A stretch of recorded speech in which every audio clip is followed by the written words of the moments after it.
Bienvenidos a The Deep Dive. Hoy nos vamos a sumergir en un tema complejo, un tema que a veces genera debate, y es la pluralidad de denominaciones que existen dentro del protestantismo. Ujú. Vamos a abordar las razones históricas y también teológicas que hay detrás de esta diversidad, y vamos a analizar si realmente esto que vemos, esta pluralidad, implica desunión dentro de lo que es el cristianismo protestante. ¿Qué te parece? Bueno, es cierto que la pluralidad de denominaciones dentro del protestantismo a menudo se percibe como una señal de debilidad, o sea, como si fuera una fragmentación. Claro. Pero esa perspectiva, digamos, no abarca toda la complejidad de este fenómeno. Para poder comprenderlo bien, es crucial considerar un principio fundamental que está en la base del protestantismo, y ese principio es la libertad de conciencia. Claro, y precisamente esa libertad, ¿no? Esa libertad de pensamiento, la libertad de interpretar las escrituras, es un pilar central del protestantismo. Y a diferencia del catolicismo, que se basa en la autoridad papal para poder definir la doctrina, el protestantismo enfatiza la autonomía individual. Guiada por el Espíritu Santo, por supuesto, en la lectura e interpretación de la Biblia. Exactamente. Esa libertad individual, que es intrínseca a la Reforma protestante, dio lugar a una multiplicidad, digamos, de enfoques teológicos y formas de organización de la Iglesia. Y esa diversidad, lejos de ser un problema, yo creo que puede ser considerada como un reflejo de la riqueza interpretativa y de la vitalidad intelectual que hay dentro del protestantismo. Hablemos un poco de la Reforma. ¿Cómo este movimiento histórico impulsó esta multiplicidad, esta variedad de enfoques teológicos que vemos hoy en día? Bueno, la Reforma protestante, al devolverle el acceso directo a las escrituras a los creyentes, promovió lo que es la interpretación personal de la Biblia. Ajá. Y al no depender, digamos, de una interpretación única, de una autoridad centralizada como el Papa, surgieron diversas perspectivas sobre la fe y la práctica cristiana. Es interesante cómo, por ejemplo, la interpretación de la Eucaristía varía entre las distintas denominaciones protestantes. ¿Podría esto considerarse un ejemplo de desunión, o más bien es una muestra de la diversidad interpretativa dentro de un marco común de fe? Bueno, la diversidad de interpretación de la Eucaristía, así como en otros aspectos de la teología, no implica necesariamente una ruptura de la unidad fundamental que hay en Cristo. Ya. De hecho, muchas de las diferencias que hay entre las denominaciones protestantes son más bien matices que están dentro de grupos más amplios, Ah, como por ejemplo los bautistas, los presbiterianos, los metodistas. claro. Y aquí es donde entra la famosa cifra, ¿no? La famosa cifra de las 60.000 denominaciones protestantes. Un número que, a menudo, se usa para poder criticar esta supuesta fragmentación del protestantismo. ¿Qué tan precisa es esa cifrana? Realmente refleja la realidad de esta diversidad protestante.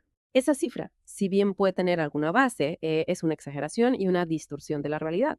Si bien existen muchas denominaciones, la mayoría son, en realidad, variaciones dentro de grupos más amplios. Sus diferencias, en muchos casos, se centran en cuestiones de organización o de énfasis teológico, no en doctrinas fundamentales que comprometan, digamos, la unidad esencial de la fe. Claro, es curioso cómo se acusa al protestantismo de estar dividido, cuando la Iglesia Católica también tiene una gran cantidad de órdenes religiosas y congregaciones con sus propias particularidades. Podríamos decir que la diferencia radica en que la unidad católica se basa en la obediencia a una autoridad centralizada, mientras que la unidad protestante se basa en la comunión en Cristo, a pesar de las diferencias de interpretación. Esa es una distinción clave. El protestantismo, desde sus inicios, ha valorado mucho lo que es la autonomía intelectual y la libertad de conciencia. El catolicismo, por otro lado, enfatiza la sumisión a la autoridad papal en materias de fe y doctrina. Algunos incluso argumentan que la exigencia de obediencia al Papa dentro del catolicismo limita la libertad de pensamiento, la exploración teológica, llegando a calificarlo como un tipo de suicidio intelectual. ¿Qué opina usted sobre esta crítica? Es una crítica que, bueno, ha surgido a lo largo de la historia, ¿no? La libertad de pensamiento, la capacidad de cuestionar e interpretar las escrituras por uno mismo son valores centrales en el protestantismo.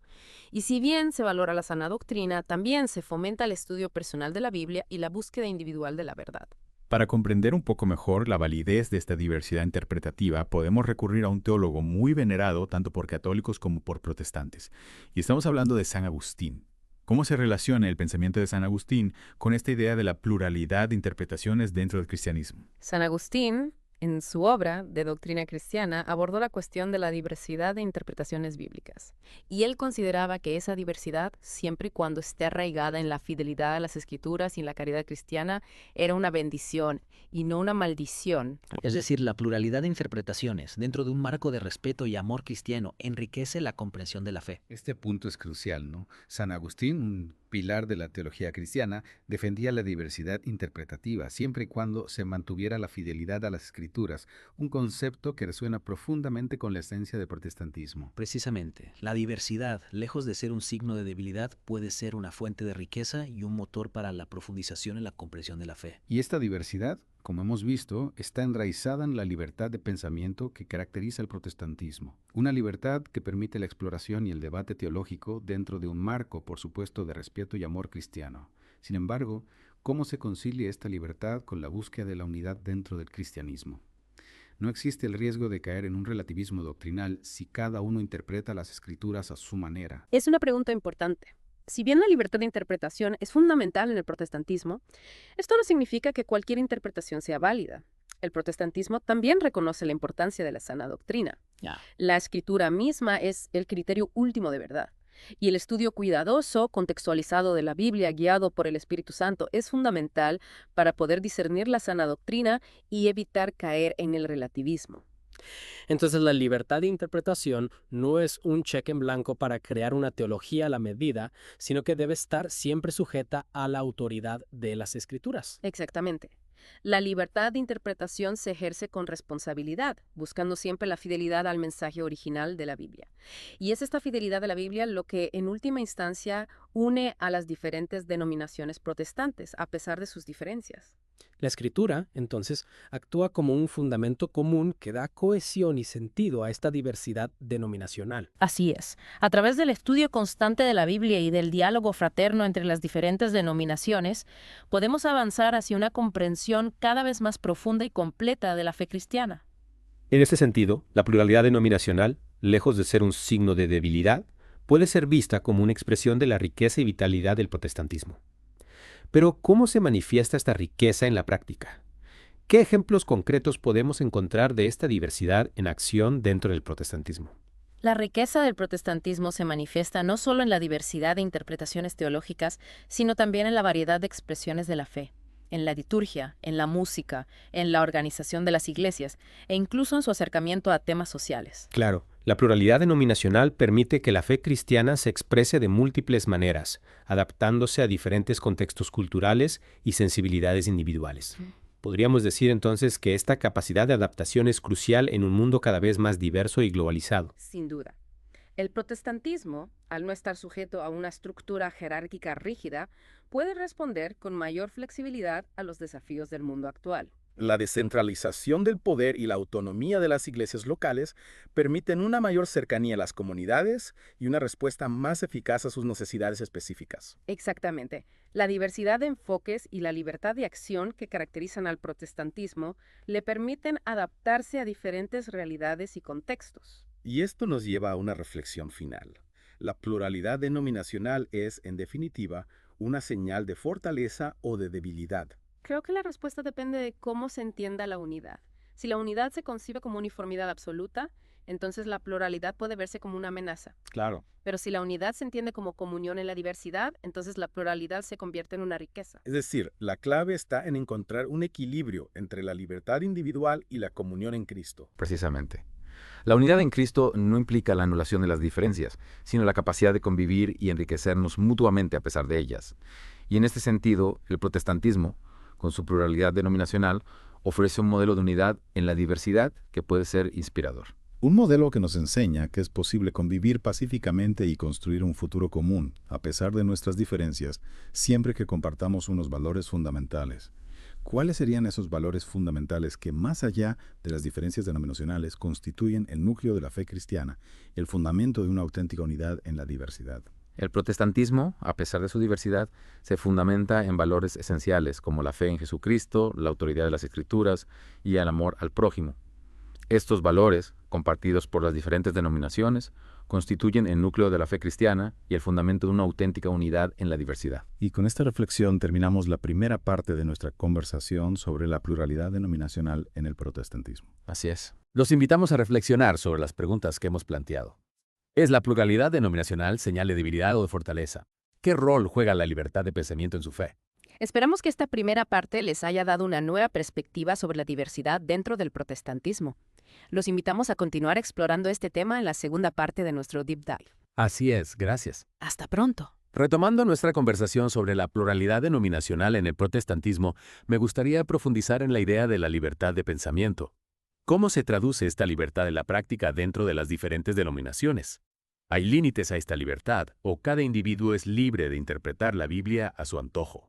Bueno, la libertad de pensamiento en el protestantismo no es absoluta, sino que está enmarcada, digamos, dentro de la fidelidad a las Escrituras. Se trata de una libertad responsable que busca comprender la voluntad de Dios a través del estudio riguroso de la Biblia. Entonces, podríamos decir que la Escritura actúa como una guía, un marco de referencia para la interpretación individual. Exactamente. La Biblia es la norma de fe y conducta para los protestantes. Sin embargo, la interpretación de las Escrituras no es un proceso mecánico, sino que requiere la iluminación del Espíritu Santo y el discernimiento individual. ¿Y cómo se evita caer en el subjetivismo o el relativismo si cada individuo puede interpretar la Biblia a su manera? ¿Qué mecanismos existen dentro del protestantismo para asegurar la sana doctrina y evitar desviaciones, digamos, heréticas? Es cierto que la libertad de interpretación conlleva el riesgo de interpretaciones erróneas o desviaciones doctrinales. Para evitar esto, el protestantismo ha desarrollado mecanismos como la formación teológica, el estudio en comunidad y el debate entre diferentes perspectivas. Me parece interesante la idea del estudio en comunidad. ¿Cómo funciona este proceso? ¿Se trata de un debate abierto donde se confrontan diferentes interpretaciones o hay una jerarquía de autoridad que define la interpretación correcta? El estudio en comunidad en el protestantismo se basa en el principio del sacerdocio de todos los creyentes. Esto significa que cada miembro de la comunidad tiene la capacidad de leer, interpretar y compartir sus reflexiones sobre la Biblia. El debate y la confrontación de ideas son bienvenidos, siempre y cuando se mantengan dentro de un marco de respeto y amor fraternal. Entonces, no se trata de imponer una interpretación única, sino de buscar la verdad a través del diálogo y la reflexión colectiva. Exactamente. La comunidad de creyentes, guiada por el Espíritu Santo, tiene la capacidad de discernir la sana doctrina y rechazar las interpretaciones erróneas. Hablando de sana doctrina, ¿cuáles son los puntos doctrinales fundamentales que unen a las diferentes denominaciones protestantes? ¿Hay un credo común que todos aceptan o existen diferencias significativas en las creencias fundamentales? A pesar de la diversidad de interpretaciones, existen ciertos puntos doctrinales fundamentales que unen a la mayoría de las denominaciones protestantes. Estos puntos incluyen la creencia en la Trinidad, la divinidad de Jesucristo, la autoridad de la Biblia, la salvación por la gracia a través de la fe y la resurrección de los muertos. Es decir, a pesar de las diferencias en cuestiones de organización, liturgia o énfasis teológico, existe un núcleo doctrinal común que da cohesión al protestantismo. Así es. Este núcleo doctrinal común es lo que permite a las diferentes denominaciones reconocerse mutuamente como parte de la misma familia de la fe. Sin embargo, existen diferencias notables entre algunas denominaciones, como la cuestión del bautismo. ¿Cómo se abordan estas diferencias en la práctica? Se considera que una denominación está en lo correcto y la otra en lo incorrecto, o se acepta la diversidad de interpretaciones en este punto. La cuestión del bautismo, así como otras diferencias doctrinales, ha sido objeto de debate y controversia a lo largo de la historia del protestantismo. Sin embargo, en la actualidad existe una mayor comprensión y tolerancia hacia las diferentes perspectivas. Muchas denominaciones aceptan la validez del bautismo realizado por otras, aunque difieran en su interpretación teológica. Es decir, se reconoce la legitimidad de las diferentes prácticas bautismales sin que esto implique una ruptura de la comunión entre las denominaciones. Exactamente, la unidad en Cristo trasciende las diferencias en cuestiones como el bautismo. Lo importante es que la práctica bautismal sea realizada con fe y en obediencia al mandato de Cristo. Y hablando de la unidad en Cristo, ¿cómo se manifiesta esta unidad en la práctica? ¿Se limita a un reconocimiento mutuo entre las diferentes denominaciones o existe una colaboración activa entre ellas? La unidad en Cristo se manifiesta en diferentes niveles dentro del protestantismo. En primer lugar, existe un reconocimiento mutuo entre las denominaciones como parte de la misma familia de la fe. Esto se traduce en un respeto por las diferentes tradiciones y prácticas, así como en un diálogo abierto y fraterno. Es decir, la unidad no se basa en la uniformidad, sino en la aceptación de la diversidad dentro de un marco común de fe. Precisamente, la diversidad enriquece la expresión de la fe y permite que el mensaje del Evangelio se adapte a diferentes contextos y culturas. Y más allá del reconocimiento mutuo, ¿existe algún tipo de colaboración activa entre las diferentes denominaciones? ¿Hay ejemplos concretos de proyectos o iniciativas conjuntas? Sí, existen numerosos ejemplos de colaboración activa entre denominaciones protestantes. En muchos países, las iglesias de diferentes denominaciones trabajan juntas en proyectos de ayuda social, misiones, educación cristiana, defensa de la libertad religiosa y otras áreas de interés común.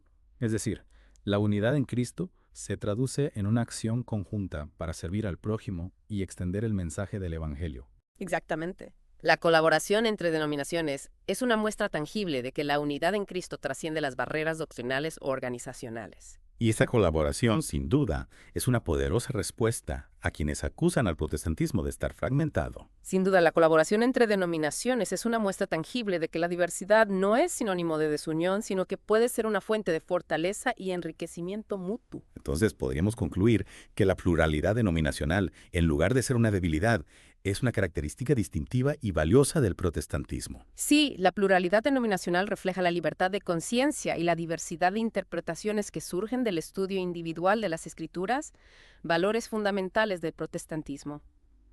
Es una expresión de la vitalidad de la fe, una fe que se adapta a diferentes contextos y se enriquece con la diversidad de perspectivas. Y es que al final, la esencia del cristianismo no reside en la uniformidad doctrinal, sino en la relación personal con Cristo y en el amor al prójimo. Precisamente, la unidad en Cristo se basa en la fe compartida y en la vivencia del Evangelio, más allá de las diferencias denominacionales, y es en esa unidad donde reside la verdadera fuerza del protestantismo. Y con esta reflexión concluimos la segunda parte de nuestro análisis sobre la pluralidad denominacional en el protestantismo. Los invitamos a seguir explorando este tema con nosotros en la próxima y última parte de este Deep Dive. En esa última parte de nuestra inmersión en el tema de la pluralidad denominacional, me gustaría abordar un aspecto que ha surgido a lo largo de nuestra conversación, el desafío de mantener la unidad en medio de la diversidad. ¿Cómo se logra este equilibrio en la práctica? ¿Cuáles son los mecanismos que evitan que la diversidad se convierta en división y fragmentación? Es cierto, ese desafío de la unidad en la diversidad está siempre presente en el protestantismo. A lo largo de su historia se han ido desarrollando algunos mecanismos, principios, que ayudan a mantener esa cohesión dentro de esta pluralidad. Uno de ellos es el énfasis que se le da a la centralidad de Cristo. ¿Podrías explicarnos un poco más sobre este principio? ¿Cómo la centralidad de Cristo ayuda a mantener la unidad entre las diferentes denominaciones? A pesar de las diferencias en la interpretación de ciertas doctrinas o prácticas, todas las denominaciones protestantes coinciden en que Jesucristo es el centro de la fe. Él es el fundamento de la salvación, el modelo a seguir y la fuente de unidad para la Iglesia. Es decir, la figura de Cristo actúa como un punto de convergencia para las diferentes expresiones del protestantismo. Exactamente. La fe en Cristo y la obediencia a su palabra son los elementos que unen a los protestantes, más allá de sus diferencias denominacionales. Es en torno a la persona de Cristo que se construye la verdadera unidad. Es interesante cómo la figura de Cristo, en lugar de ser un motivo de división, se convierte en un factor de unidad. Así es. A pesar de que las diferentes denominaciones puedan tener énfasis o perspectivas distintas sobre algunos aspectos de la fe, la centralidad de Cristo es un punto de encuentro ineludible. Además de la centralidad de Cristo, ¿existen otros principios o mecanismos que contribuyen a la unidad en medio de la diversidad protestante? Por supuesto. Otro aspecto fundamental es el reconocimiento de la libertad de conciencia individual. Como hemos mencionado antes, el protestantismo reconoce el derecho de cada individuo a interpretar las Escrituras bajo la guía del Espíritu Santo. Pero, ¿no podría esta libertad de conciencia llevar a una fragmentación aún mayor? ¿Cómo se concilia la libertad individual con la necesidad de mantener la unidad de la Iglesia? Es cierto que la libertad de conciencia puede llevar a la formación de diferentes denominaciones con énfasis teológicos distintos. Sin embargo, el protestantismo también reconoce la importancia del diálogo, la tolerancia y el respeto mutuo entre las diferentes perspectivas. Es decir, la unidad no se basa en la imposición de una doctrina única, sino en la capacidad de convivir y dialogar a pesar de las diferencias. Exactamente. La diversidad de pensamiento y la libertad de interpretación son vistas como una riqueza, como algo que puede contribuir a una comprensión más completa de la fe. Sin embargo, el diálogo y la tolerancia no siempre son fáciles de mantener, especialmente cuando hay diferencias doctrinales significativas. ¿Cómo se abordan estas diferencias en la práctica? ¿Se busca una reconciliación doctrinal o se acepta la coexistencia de diferentes perspectivas? En el pasado, las diferencias doctrinales han sido motivo de divisiones y enfrentamientos dentro del protestantismo. Sin embargo, en la actualidad existe una mayor tendencia hacia el diálogo ecuménico y la búsqueda de puntos de encuentro entre las diferentes denominaciones. Sí, es decir, se busca un acercamiento y una comprensión mutua sin necesariamente renunciar a la propia identidad denominacional. Así es. Se reconoce que la unidad no significa uniformidad, sino la capacidad de convivir en la diversidad, respetando las diferencias y buscando puntos de encuentro en la fe común en Jesucristo. ¿Y este modelo de unidad en la diversidad tiene alguna relevancia más allá del ámbito religioso? ¿Podría ser un modelo para la sociedad en general? Sin duda. El modelo de unidad en la diversidad que encontramos en el protestantismo tiene una gran relevancia para la sociedad actual. En un mundo cada vez más globalizado y plural, es fundamental aprender a convivir pacíficamente con personas de diferentes culturas, creencias e ideologías. El protestantismo, con su experiencia de siglos en el manejo de la diversidad interna, puede ofrecer valiosas lecciones para la construcción de una sociedad más tolerante, inclusiva y pacífica. Exactamente. El principio de la libertad de conciencia, el respeto a la dignidad de cada individuo y la búsqueda del diálogo por encima de la confrontación son valores que el protestantismo ha cultivado a lo largo de su historia y que pueden servir como modelo para la convivencia en la sociedad actual. Y con esta reflexión llegamos al final de nuestro deep dive en el tema de la pluralidad denominacional en el protestantismo. Esperamos que este recorrido les haya brindado una nueva perspectiva sobre este complejo y fascinante fenómeno. Los invitamos a seguir explorando este tema por su cuenta y a reflexionar sobre las preguntas que hemos planteado. ¿Es la pluralidad denominacional una señal de debilidad o de fortaleza? ¿Qué rol juega la libertad de pensamiento en su fe? ¿Qué podemos aprender del protestantismo para construir una sociedad más unida en la diversidad? Gracias por acompañarnos en este Deep Dive. Esperamos que esta inmersión en la diversidad del protestantismo les haya inspirado a seguir buscando la verdad, a valorar la libertad de conciencia y promover el diálogo y la comprensión mutua en un mundo cada vez más plural.